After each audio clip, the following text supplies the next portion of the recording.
Miami's regular season schedule is out, but could a challenging stretch to start the year be the best thing for Miami? We'll tell you why before continuing our 25 best Heat players of the last 25 years series on today's episode of Locked On Heat.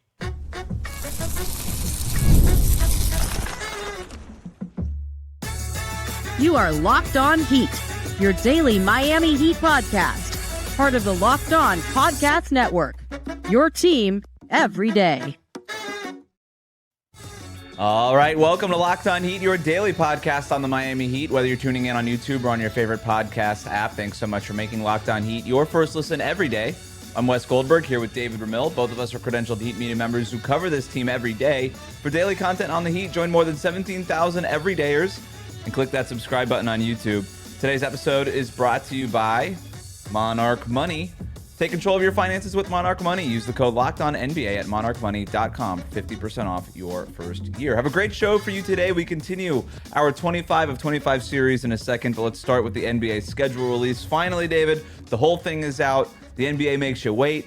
They slow play it. They give you a little bit of Christmas here, a little bit of MLK there, a little bit of in-season tournament, and then finally they just give us the whole thing. So now we have it. Opening night for the Miami Heat season, regular season, at Orlando on October 22nd. The home opener is 2 games later. They start at Orlando, at Memphis, and then we get the home opener at Kaseya Center against the New York Knicks on October 26th. And that's kind of where I want to start, is at the beginning.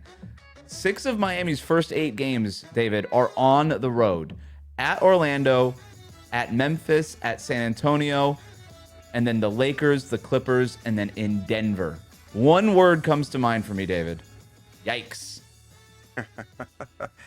It's running the gamut, that's for sure. I mean, you've got a couple of contenders in there at the very least. I mean, depending on how you feel about maybe the Knicks or Magic and their chances. The Grizzlies, still a good team despite the trade of Desmond Bain. So, and you're going to face him against the Magic. So, you've got a lot of different things to consider there. And then coming back even after that 2-game stretch to start off and coming back and facing the Knicks, where the crowd, unfortunately, tends to be a little bit more pro-Knicks than I'd like.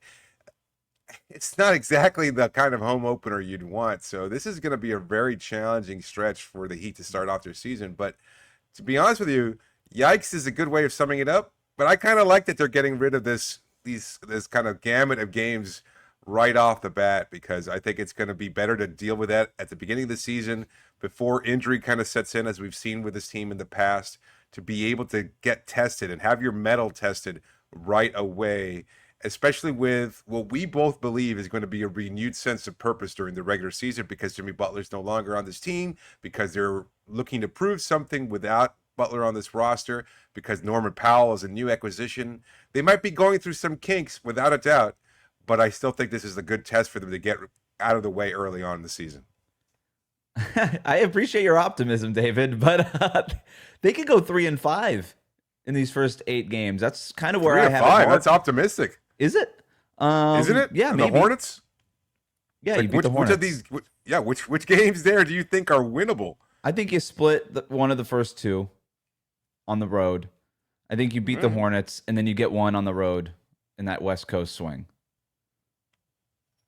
Okay. Yeah, I mean, it's entirely possible. Look, I have no you know idea. what? We've said this in the past. This team is going to lose a game that they're supposed to win, and they're going to win a game that they're supposed to lose. So you know what? They're probably going to sweep both LA teams somehow. They'll go 0-5 and then beat the Lakers, Clippers, and Nuggets all on the road. That's right. That's right. They'll lose to the Hornets on a squeaker. You know, Brandon Miller's going to hit a 3-pointer at the buzzer or some ridiculous shot like that, and next thing you know, they'll go 3-0 against the teams out west. I do think that there's something to be said about knowing exactly where your holes are pretty early in the season. Last year, I said we were going to know by Thanksgiving where the Miami Heat were. And I think I was right. I think by Thanksgiving we knew, not much. And Jimmy Butler's still unhappy. We pretty much knew it. Yeah. By the beginning of November, David, before you even buy the turkey at the store, before they even put out the cranberry sauce, we're going to know whether or not this Heat team has got anything or not. Now, that's not to say they can't turn things around later in the season and things like that. But at least for this group at the start of the year, we're going to have a really clear sense of where they stand, because you mentioned the contenders. I mean, the Lakers and the Clippers are teams that can easily make the Western Conference Finals. The Nuggets can win the Western Conference. No doubt. You know, they're probably the favorites behind the Thunder in the West. Them or the Rockets. Orlando, people are going to be picking them to make the Eastern Conference Finals. The Knicks might have the best record in the Eastern Conference altogether. Yeah. This is a real slate. So we're going to know where we stand in the East. We're going to know where we stand against some of these Western Conference teams. I think it's a very, very interesting way to start the season. And then, you know, you come back, you get a game against Charlotte, you get a game against Portland, maybe to lick your wounds a little bit at home. But then it's boom, 2 games back-to-back against Cleveland. Boom, 2 games back-to-back against the Knicks. The Heat play the Knicks 3 times before Thanksgiving break. Good. Get it out of the way, I guess. But let's keep moving, though. We got plenty more to get to here. We mentioned the first game of the season, the first game at home. The first must-watch game to me, November 19th at home against the Warriors. Everything's a must-watch, obviously, for you and I, because it's our job. But must-watch for even not like the casual NBA fan. The first must-watch game on the Heat's schedule, November 19th against the Warriors. Jimmy Butler coming back to Kaseya Center. I know we already got it out of the way last year, but it was weird. Jimmy didn't even play well in that game. I still think there's going to be a little bit of buzz around this one, and that's Miami's only ESPN game of the season as well. I disagree with that. I don't think that's buzzworthy, to be honest with you. That seems Really? so far. Yeah, I think it's so far removed. I think it loses its luster. There might be some animosity. I'm sure he'll get booed. Unfortunately, there will be a smattering of boos just because ESPN will talk about it. It's going to be part of their leading show. I mean, well, that doesn't mean much, right? That ESPN talks about it doesn't necessarily mean that there will be a little bit of. Point. I think you're right in terms of it is sort of old news, and both sides want to move past it. There's still a little bit of like seeing your ex like several years later and just being like, "How are you doing?" There's like a little bit of that to this. You know, you're not going to get into a fight. You're not going to bring up old stuff, but it's going to be a little like, how are the Warriors doing by November 19th? Look, again, I think all these games that we're talking about, even those early tests, the series against the Cavs, this matchup against the Butler and the Warriors, you know, obviously Steph didn't play in that first game, and Miami wound up beating them pretty soundly. There was a lot of comeuppance there. You could tell that Bam, in particular, was taking this matchup very personally. I'm looking at this as I want to see what this Heat team is. And we know that Pat Riley has spoken in the past about the 20-game benchmark. That after 20 games, you have a good sense of what this team is and kind of aligns with what you were saying. But I think all these tests, whether taken individually or in their totality, have to be testing this team. And they should accept this challenge. I want to see whether this team is going to be content with just being mediocre, and despite whatever their talent level is, at least they should be able to play hard. If they play their best, or they play their with some kind of intent and purpose, I think we'll see them win a lot more games than a lot of people expect them to. So I'm grateful for these early season tests. And at the same time, if they rise to that challenge early on, that means the second half of the season, which is typically very difficult for a lot of groups around the NBA, might be a little bit easier for them because it's less road games against these contending teams, etc. So I think this is a good opportunity for Miami to get their knocks out of their way early on, and to continue to develop and get better throughout the course of the season. It's almost like the batters going up to the plate before they go up. They put the donut on the bat to give it a little bit more heft, you know, and then by the time you step up to the plate, you're like, oh, this thing ain't that heavy, and I can swing this thing. So a few more notes here. Miami has 15 back-to-backs, which I don't know how that compares to the rest of the league. 14 Kinda feels last like year, a lot. I believe. Yeah, it was more than last year. So there's that. Longest road trip, you mentioned the road part of this. 5 games is their longest road trip, from January 19th to the 25th in Golden State, Sacramento, Portland, Utah, Phoenix. So it's not that bad for the long trip, right? The Warriors are obviously a good team. Sacramento, I don't think much of them. Portland's pretty feisty. Utah stinks. Phoenix is going to be meh. So it's not that bad in terms of the road trip later on in the season. Longest homestand is 4 games. But they have 4 separate 4-game homestands, which I quite like. I'd rather have that than just one long month of just like being at home, which is what Yeah. it felt like the last couple of seasons. But Yes, it the is. other big story here to get from the schedule, 5 national TV games. You compare that, and national TV, for people remember, that's ESPN, ABC, NBC, Peacock, and Amazon Prime now. TNT no longer carrying the NBA package. So and no NBA TV anymore either. So those are the games. That's where you can find it. 5 national TV games across them, 1 on ESPN, 2 on Prime, 1 on NBC, and 1 on Peacock. Miami's first NBC game, which I'm really excited about, January 6th at Minnesota. But you compare that, 5 national TV games to the Thunder, they have 34. The Lakers have 34. The Warriors, the Knicks, they all have 34. A lot of these teams like the Timberwolves, the Nuggets, the Rockets are in the high 20s. Even the Boston Celtics with no Jason Tatum have 25 national TV games. Are you surprised by the 5 national TV games, David? No, I'm not. This isn't a team with any kind of star power to it. So I don't think that as much as Tyler Hero's improved and he's an all-star, et cetera, I still don't know that a lot of peripheral fans around the league are all that invested in what he does. Bam, again, a player that excels, but is also not all that interesting. So no, I'm not surprised at all. Yeah. They need to play the Knicks, they need to play Steph Curry, and they need to play Anthony Edwards in order to get on national TV. That's just where they are. What did Tim Legler call them? Boring? Yep. That's it. Do they go with Round Ball Rock on NBC? Yes. Is that they announced it. They will. It's They like will. a refreshed version of Round Ball Rock. Yeah.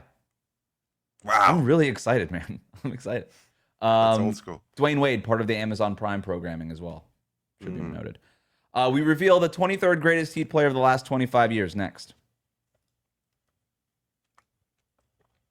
Today's episode is brought to you by Monarch Money. Most people can't name all their financial accounts or even what they're worth, whether it's 401k properties or investments. And when you don't have the full picture, you can end up leaving money on the table. And that's why there's Monarch Money, an all-in-one personal finance tool that brings your entire financial life together in one clean, easy-to-use interface on your laptop or your phone. Monarch does the heavy lifting for you.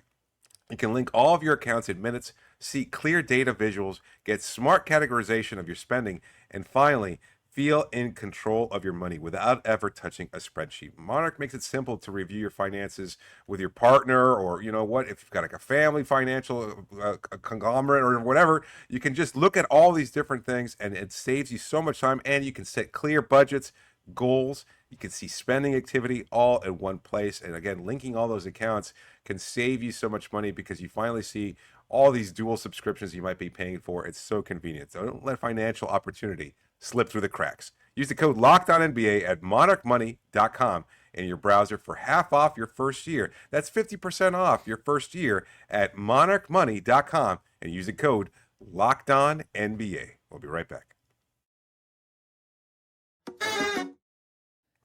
Thanks for making Locked On Heat your first listen every day. This is our 25 of 25 series, looking back at the top 25 Heat players of the last 25 seasons. Each episode, we'll be taking an in-depth look at every player who made the list, as voted on by us and our Locked On Heat insider community through the lens of what made them a definitive part of the franchise's history. Yesterday, Chris Birdman Anderson checked in at number 24, and now at number 23, it's White Chocolate himself. Welcome to the club, Jason Williams. Known for his street ball style on the court, Jason Williams hails from West Virginia, played at Marshall and then at the University of Florida before he was drafted by the Kings with the 7th overall pick in the 1998 draft, pick ahead of Dirk Nowitzki and Paul Pierce in that draft. As a rookie, Jason Williams' number 55 jersey was among one of the top 5 sellers of all NBA players. That was how popular this guy was as soon as he got into the league. Williams and the Kings went to the playoffs in all of his first 3 seasons, but after multiple suspensions, the Kings decided that he wasn't worth the trouble, and they traded him to the Memphis Grizzlies. In 2005, after 4 seasons in Memphis, the Grizzlies traded Jason Williams to the Heat as part of the largest trade in NBA history at the time.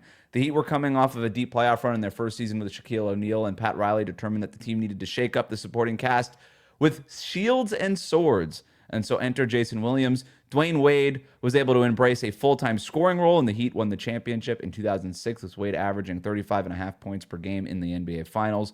Williams remained a starter in Miami for 2 more seasons, but injuries started to take their toll, and his play declined. He retired after 10 seasons in 2008. He tried to make a comeback with the Magic in 2009, but it didn't last long, and he played his last NBA game in March of 2011. Jason Williams never made an All-Star game or averaged more than 15 points in a season, but he lives on through countless highlights and a style that influenced hoopers everywhere for years to come. David, the highest he was rated, according to our polling, was 14 among Heat players over the last 25 years. The lowest was not ranked. I had him ranked 19. Where did you have him? Not at all. I didn't have him in my top 30. And it seems to be That's a recurring 3 for 3 theme. now, huh? Yeah, I don't know what criteria you people are using. I honestly can't. Like, again, that he's part of a championship team. I'm looking forward to seeing Michael Doliak in the top 25 list. Come on. Hello, Started. Derek Anderson. Are we starter. looking at Derek Anderson? Yeah. And who was at the end of those games? Gary freaking Payton. And like the 30th year of his NBA career, he was closing games over J. Will. Because J. Will was really good at still picking up the pace and dishing it to a wide open Dwayne Wade or a wide open Shaquille O'Neal that could bowl their way to the paint. But that's pretty much it. Like, is he significantly better than Damon Jones, who was the year before with Shaq? I don't know. Like, I love J. Will. I'm one of the few people who can actually say I watched him play in Sacramento. Like, I know what I'm talking about here. You know, I remember him when he was with UF. Having said all that, is he the top 25 players in Miami Heat 25 years? I don't see it. I really don't. And it's like, I really appreciate him. I liked his style. I thought he was fun as hell to watch. I really liked having him on the roster. It was great. But he was a defensive liability who made some really nifty passes and hit a couple of nice shots here and there from three-point range. For 3 seasons, of which, as you just pointed out, 3 seasons. And he was declining throughout those 3 seasons. The last season was pretty rough there. And I remember him as a knockdown three-point shooter, and I went back to the percentages, and he was not. Yeah. He was like a 33, 34% three-point shooter, but he put him up, man. I remember practicing Jason Williams jumpers in my driveway with my cousin, right? Like, because he always had a knack of, if you left him open, he was a high-paced guy, right? Which is why I would disagree with the I'm blanking on that. Who's the starter the year before? Damon Jones. That was the one thing J. Will did bring, was a pace to the game that I think Miami desperately needed at that point. But he would bring the ball up, and if you weren't defending him, he would pull up from 3 if you were giving him space. And that's a very like 2025 thing, and he was doing it back then. And I used to joke about it because I thought it was ridiculous, and now it tends to be a strategy for NBA players. But no, I think you hit on something, right?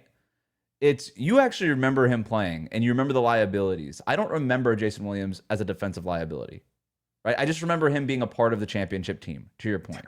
So that's why he's on. And he was exciting, right? Like, there's a nostalgia with Jason Williams. I remember the highlights. It was fun.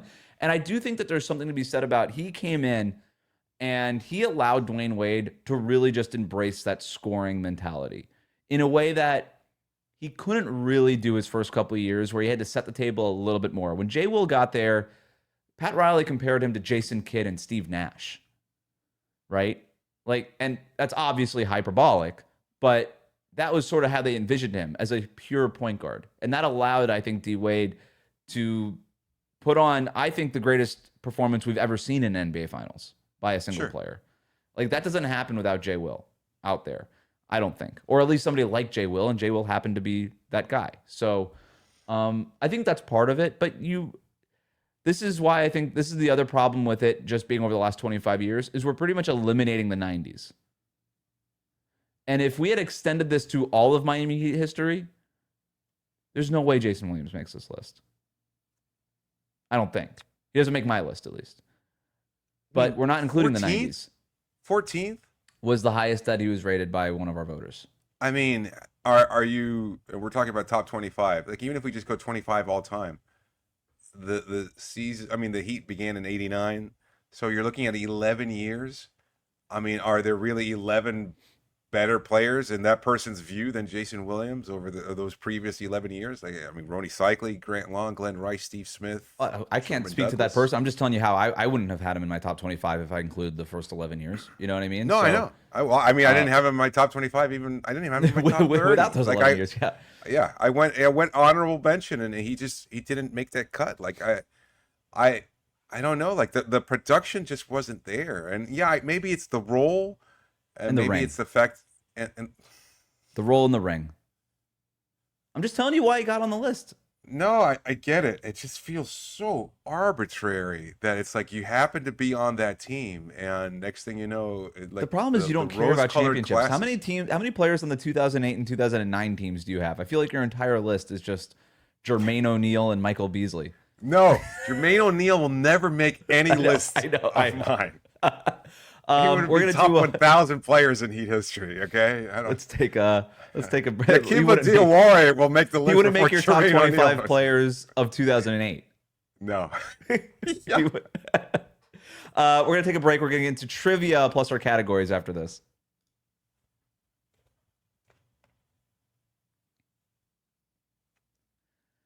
All right, it's time for trivia, David. Let's put our scores here. So you handled the trivia for Max Strus. You got 1 right. I did it for Chris Anderson. I got 2 right. So the score is 2-1. As we continue you here, give yourself an extra half point there. That's cool. You gave me a 0.75 point for that. Yeah. So now you're trying to take away a 4th. So my 0.25. Give me my quarter point back.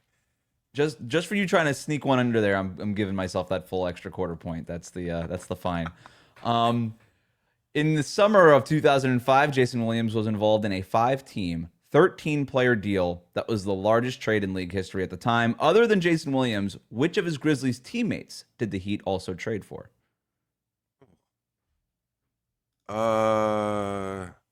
In that deal. James Posey. Yep.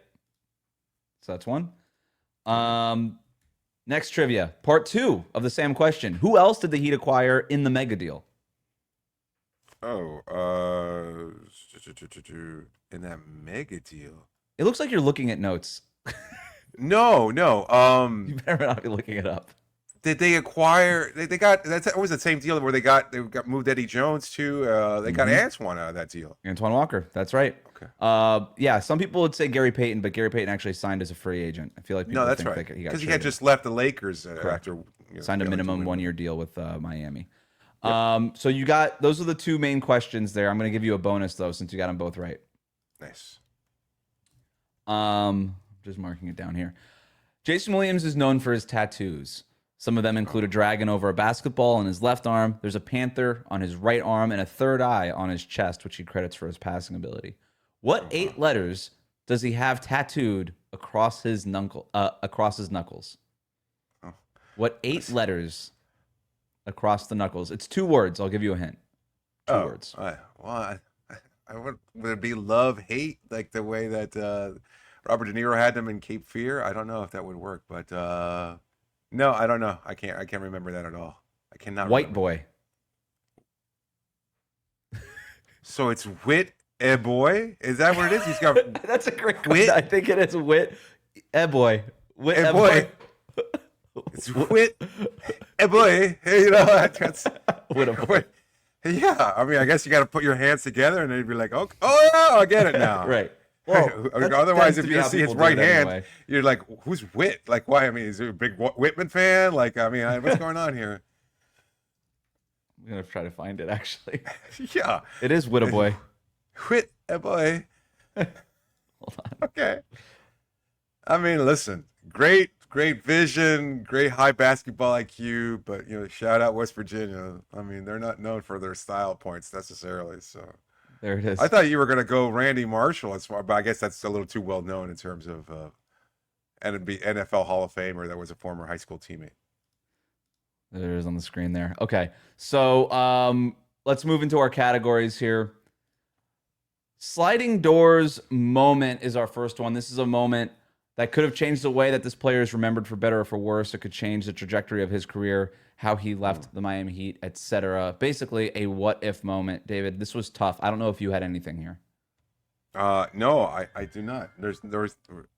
I don't know that he had, again, to my overall point, I don't know that he had a singular moment that defined his stint with Miami. I'm sure I'm blinking out on some kind of big there's game not like a shot. There's not a thing that he could have done. Did he have a game winner, maybe?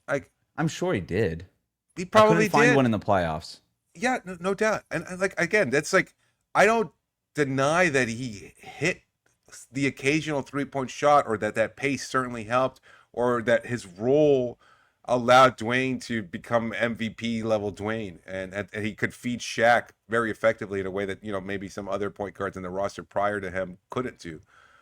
But it wasn't like you remember any big moment or big game from Jay Will other than he was on that team. He sure was on that team, and he sure was there for a couple years after that. Again, this was tough. The only thing I could come up with here is I found this story that Shaquille O'Neal claimed that he recruited Jason Williams to Miami. Jason Williams and Shaq were close friends because they were neighbors in Orlando for 3 years. I can believe that. So in 2005, Shaq gave an interview and said, quote, "I was the one who helped broker the deal this summer. He wanted to play with me, and I wanted to play with a guard who loves to pass, and I think it'll be a good combination for myself and Dwayne Wade," end quote. So my what-if moment, my sliding doors is like, what if they weren't neighbors in Orlando? What if Jason Williams didn't transfer from Marshall to UF, fall in love with the Central Florida area, and buy a house there for the offseason? Like, what if that just didn't happen? Would the Heat still have traded for him? That's the best I can come up with, but it's tough. But let's keep going. Yeah. What year did he say this? He said it 2005, right when it happened. Yeah, that summer. He was taking credit for brokering that deal in 2005 for the Jason Williams part of it. Yeah. Like, isn't that considered tampering or whatever? Like, I mean, like, what do you mean after the fact?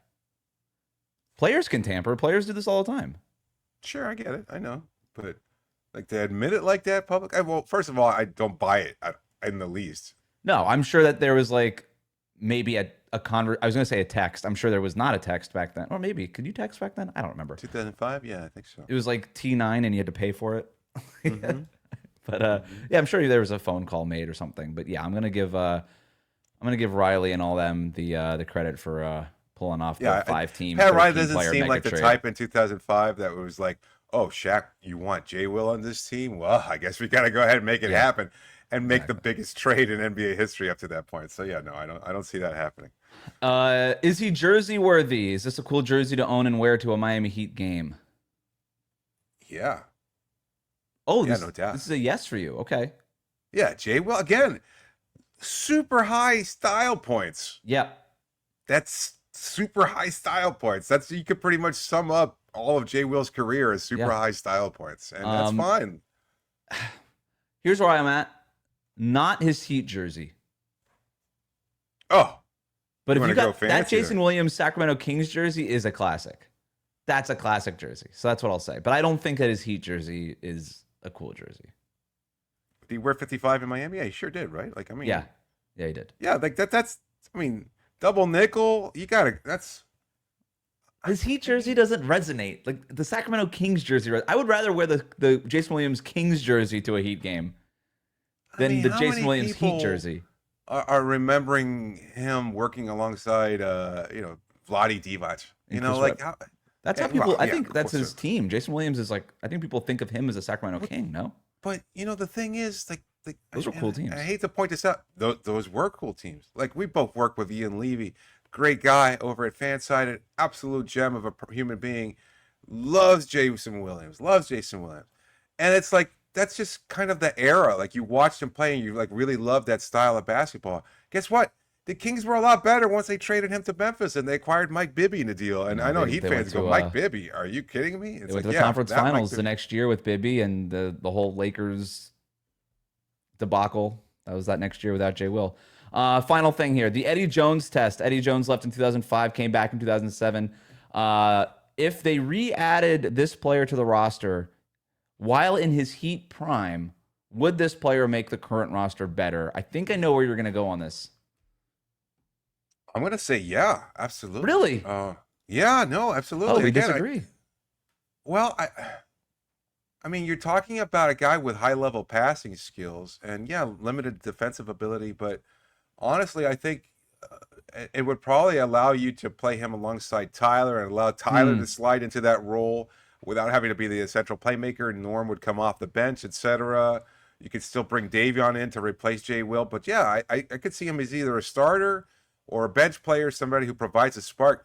They haven't had an actual point guard in this roster since when? I mean, Kyle in that first season with the Heat, and after that, I mean, it hasn't really been much. So that's a fair point. I So, said no yeah, just because I didn't see a way that he would get on the court. His 3-point shooting is not efficient. It's like you got him out there. Can you play him next to Tyler? Is that too big of a defensive liability? But yeah, maybe you're right. If he can come in and he could just sort of throw some lobs to Kalel and to Bam and get these guys off the ball like Norm Powell and Tyler Hero. So yeah, in maybe all you're right. fairness, I think he'd probably be a better 3-point shooter in today's game because he Yeah, would probably that's work true. on that a lot more. You know? Final thing here, versus pin this player against a player who came before him and ask if we got it right. Chris Anderson came in at number 24. We've got Jason Williams here at number 23. I did, in my ranking, have Chris Anderson one spot higher, so I have to go no here, but they were very close for me. Yeah, I'd say I didn't have Jay Will at all, and maybe it's just that I felt he was so much more of a complimentary player, whereas Anderson actually did have semi-impactful moments there that I think were, I don't know, maybe I'm misremembering, but it just felt like Jay Will had a role to play and he did play it well. You could go either way, and I'd be absolutely fine close with it because That'll do it for us today. Coming in at number 23, 22. That was 23 we just did. Yeah. We finally have somebody from the last 10 years coming in. That's the next episode. Thanks for making Locked On Heat your first listen today. For your second listen, find the Locked On NBA podcast. There is no offseason. Doug, Matt, and Hayes keep you up to date on contract negotiations, rumors, and everything you need to be the most informed NBA fan. Find Locked On NBA on YouTube or wherever you listen to podcasts. Part of the Locked On Podcast Network, your team every day. David, I'm looking here. It's the first guy you've actually had ranked. It's coming up on our next episode. Looking forward to it.